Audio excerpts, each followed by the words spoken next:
Good day, friends. In this video I want to take a step back in the What Grows Here series and just talk about the foundation of two climatic variables that we as gardeners can do nothing about with respect to our field crops and general landscape plants, that is. Those two variables are our winter cold and our summer heat. For the winter cold, the U.S. Department of Agriculture has created a category system based on the minimum winter temperature that could be considered normal for that area, giving the climatic variability.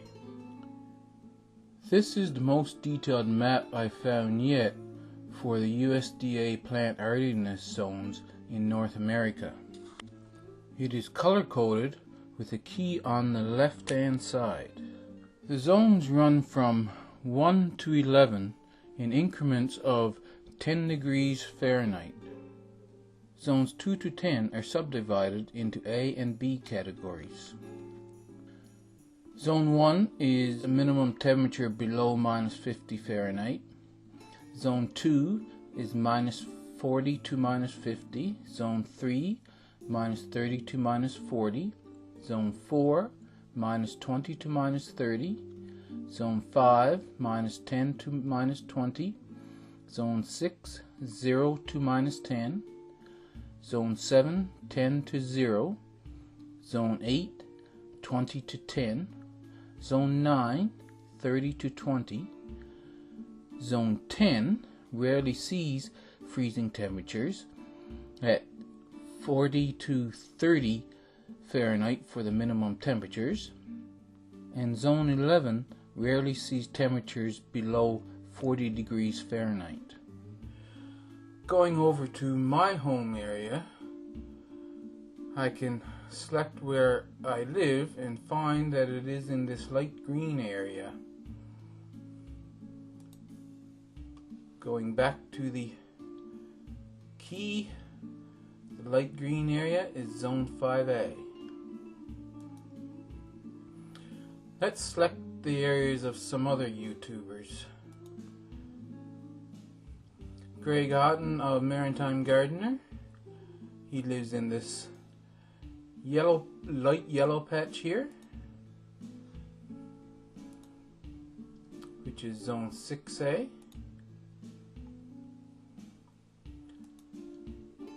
Patrick of 1 Yard Revolution lives in this light green strip, which, as we've seen, is a Zone 5A.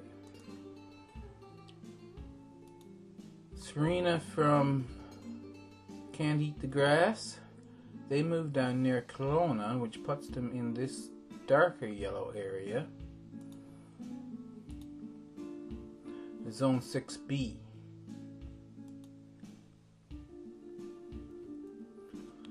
Luke of MI Gardener is in central Michigan, which once again puts him in either as Zone 5A or 5B, considering that there is your light green and dark green.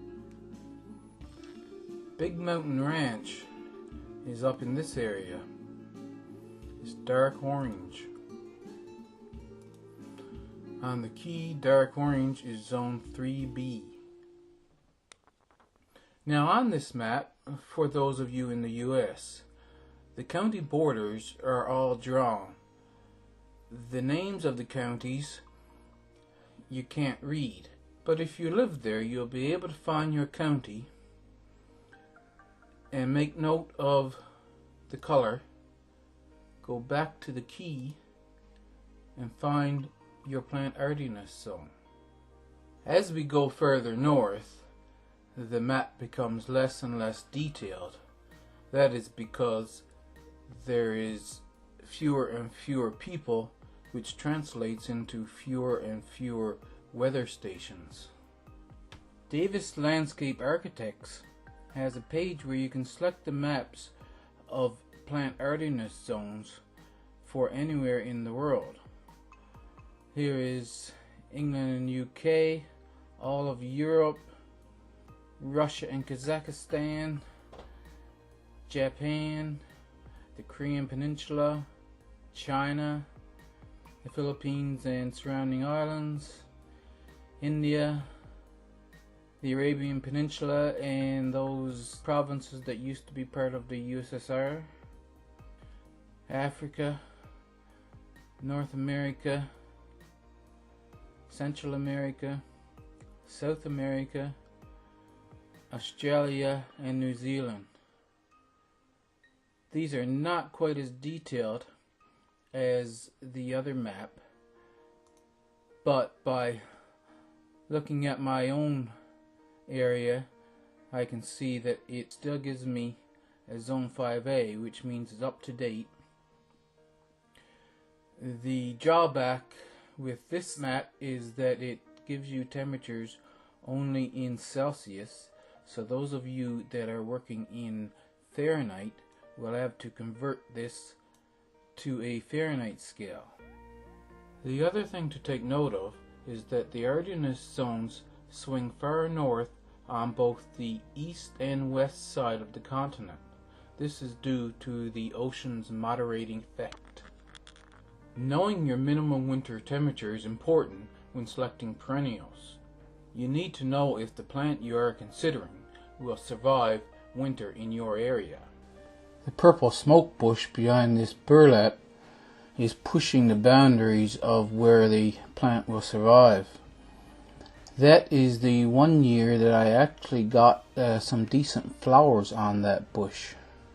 If the perennial is small enough, you may be able to pot it up and bring it inside for the winter. Seeds of annuals as well. Some of them can be planted in the fall, but you will need to know if said seeds can survive the cold temperatures that they will experience in winter in your location. The other side of the coin is a climatic temperature index.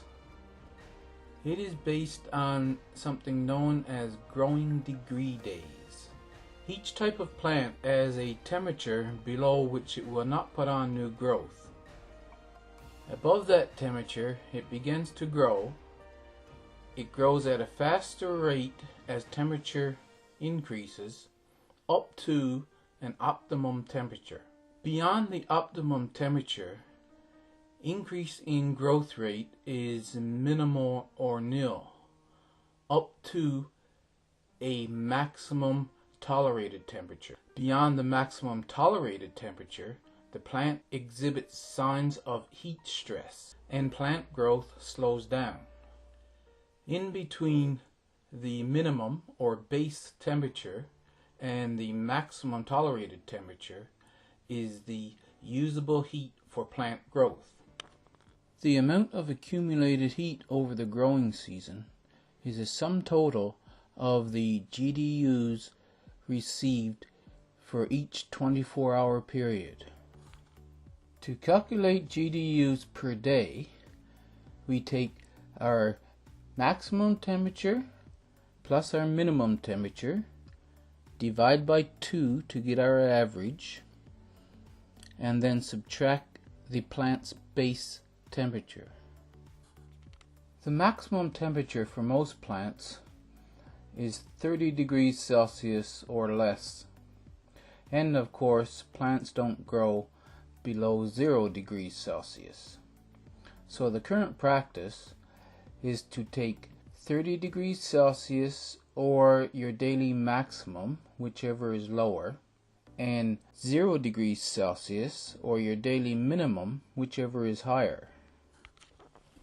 So if I had a daily high of 25 degrees Celsius, then I add on the night low went down to say 13 degrees Celsius, and I divide this result by 2, I get 19 degrees for my average daily temperature. And if I'm thinking about base 5 plants, subtract 5 for a total of 14 growing degree units for that day. Summing up the daily GDUs from when the daily average is consistently above the plant's base in the spring until when it falls below the plant's base in the fall will give you your total heat accumulation for the growing season. To do this yourself, you would need a maximum minimum thermometer and record the temperatures every day. That would, of course, give you the growing season heat in your particular piece of property. For Canadian and United States people I know, you can go online and get maps that will give you the average GDU accumulation in your general area. This map was created by the Canadian Department of Agriculture. It's color coded, and the key here says factors, so 0 to 99 growing degree units per growing season, 100 to 299 growing degree units, 300 to 499. The drawback is that you can see over here on the blue there's not much change from factor to factor, and once again once you get into the pink, if we go over this side, there's not much change from factor to factor. So going down to Newfoundland here, I live in here in this pink area, which is actually this one, but because I can't drag them together, I really can't say for sure by looking at this map whether it's here, or maybe even here. Another thing to note about this map is look at the borders between the obvious changes, and it doesn't swing up at the edges of the continent like the plant hardiness zones do.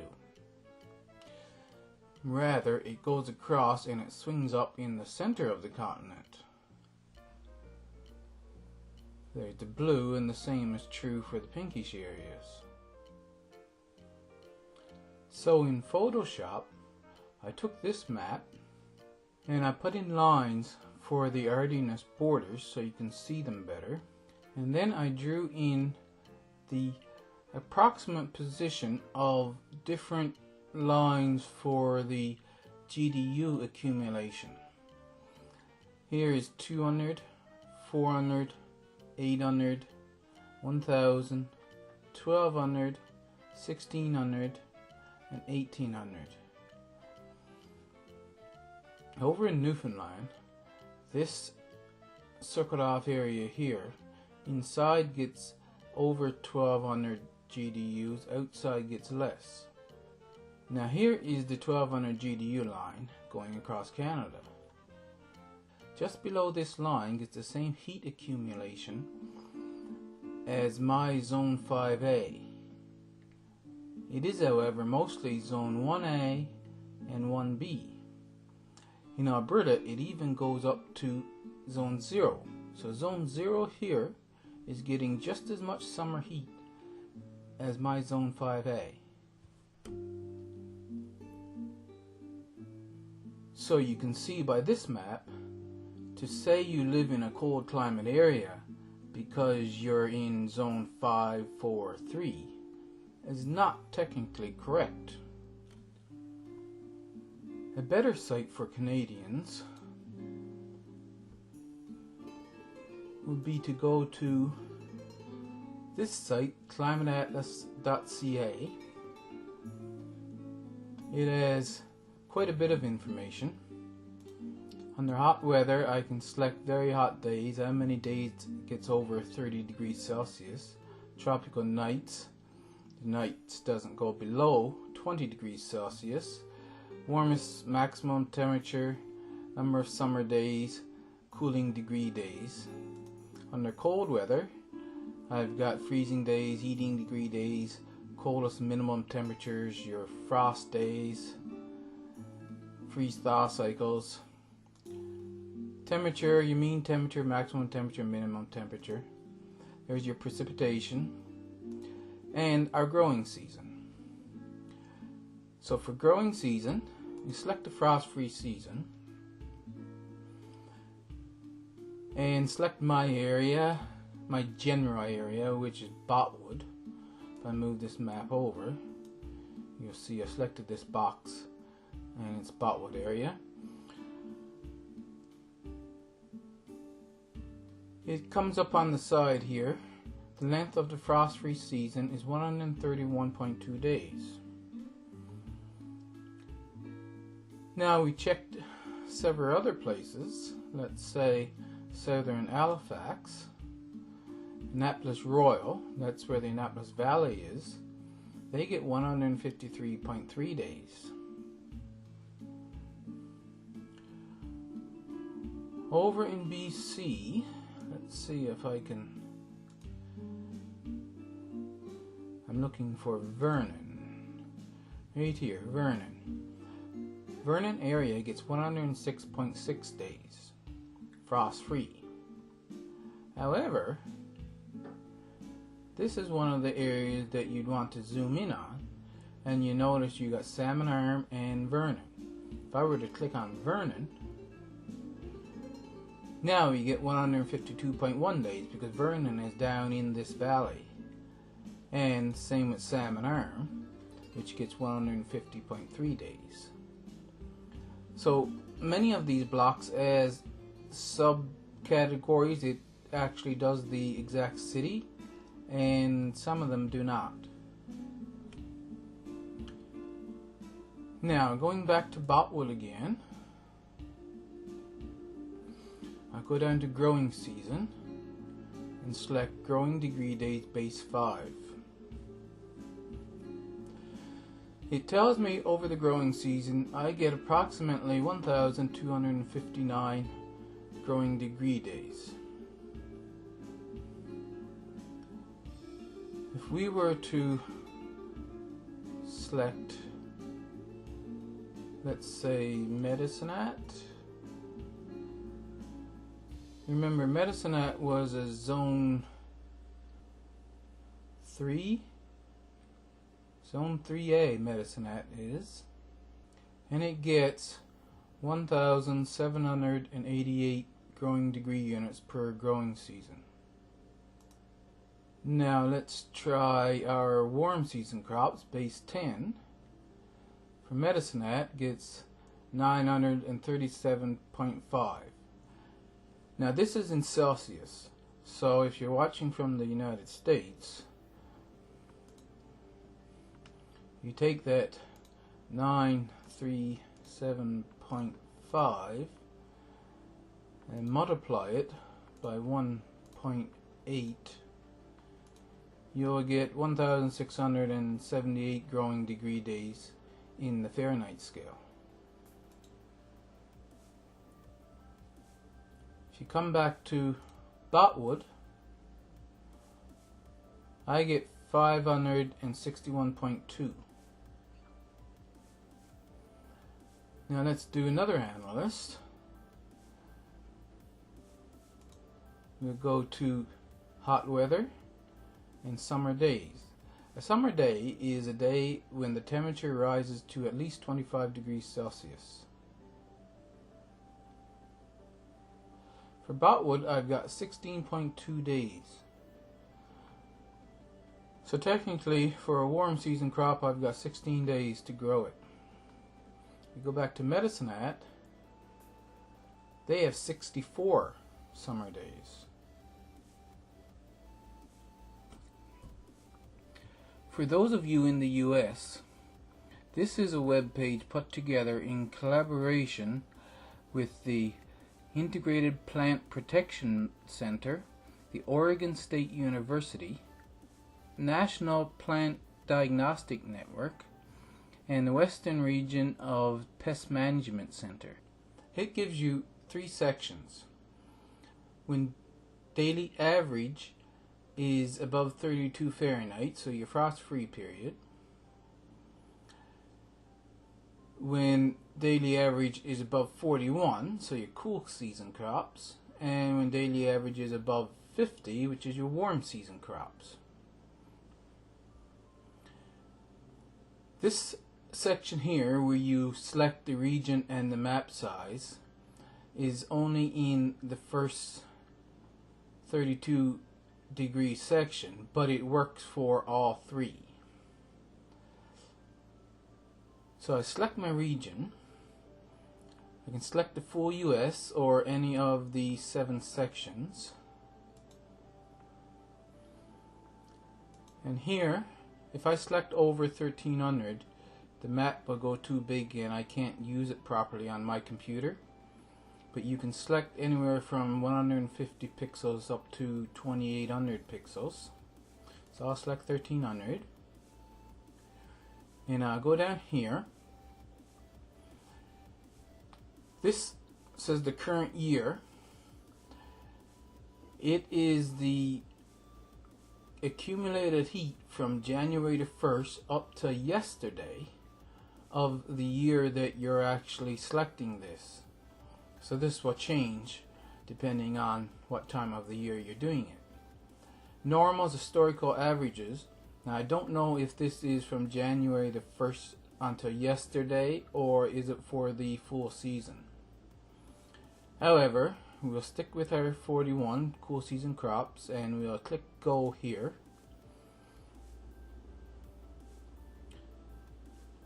And it brings up this map. It is color coded, but there is no key.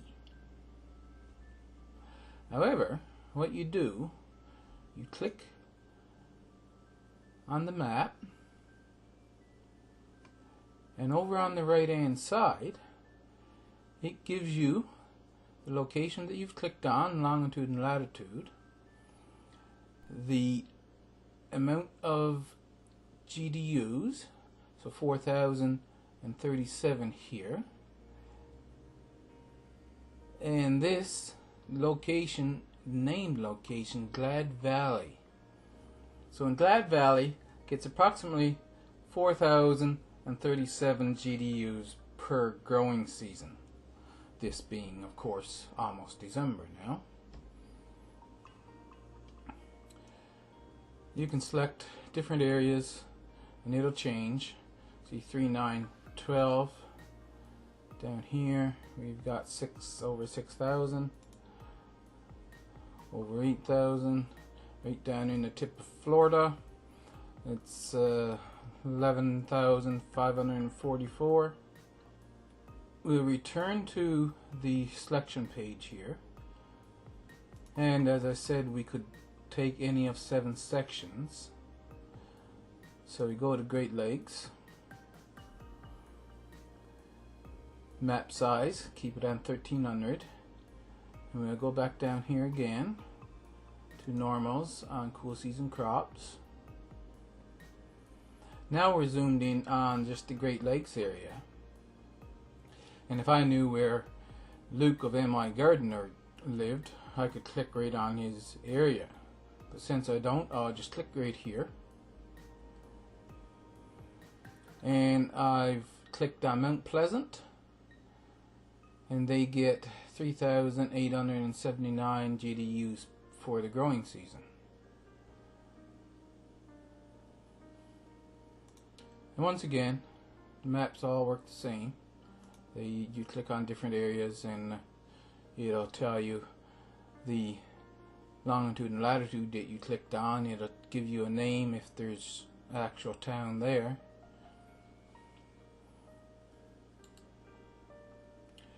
Returning back to our selection again, for current year there is a Google Maps interface. So if you're doing it late in the year, you can go to this Google Maps interface and it comes up with a color-coded map of all the US. It has a key up here to tell you the approximately what the accumulation is at that point. And if you click on an area, over here in the top left hand corner, it will once again give you the location that you've clicked on, the amount of heat accumulation at the map query, and the station number that is closest to that point.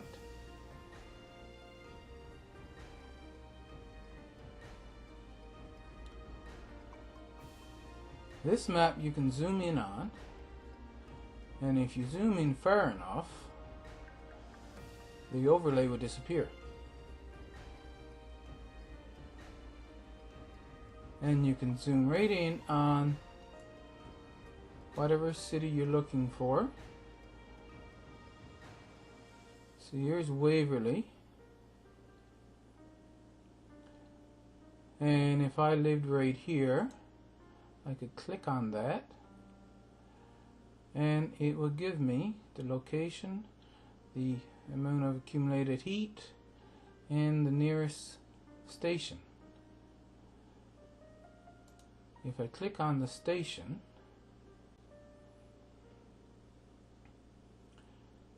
I can get the full readout for the full year.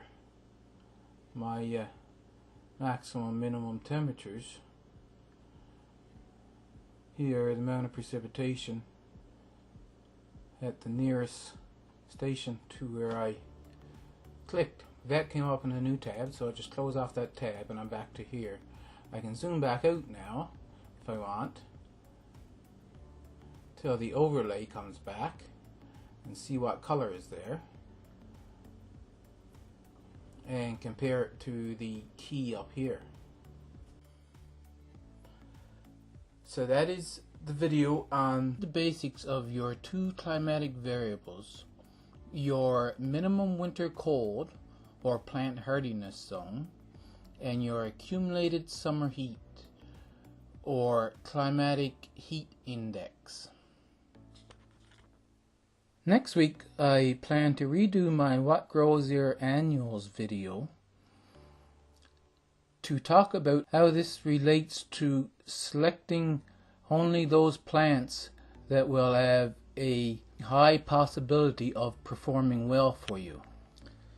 If you want to know more of this type of information, make sure you are subscribed and click that bell for notifications. If you like this video, give me a thumbs up and share it with your friends. Please leave your comments below, and don't forget I have a Facebook page where I post relatively frequently. You can search for me in Facebook at Ecocentric Homestead, or you can click the link below in the description for this video and in future videos.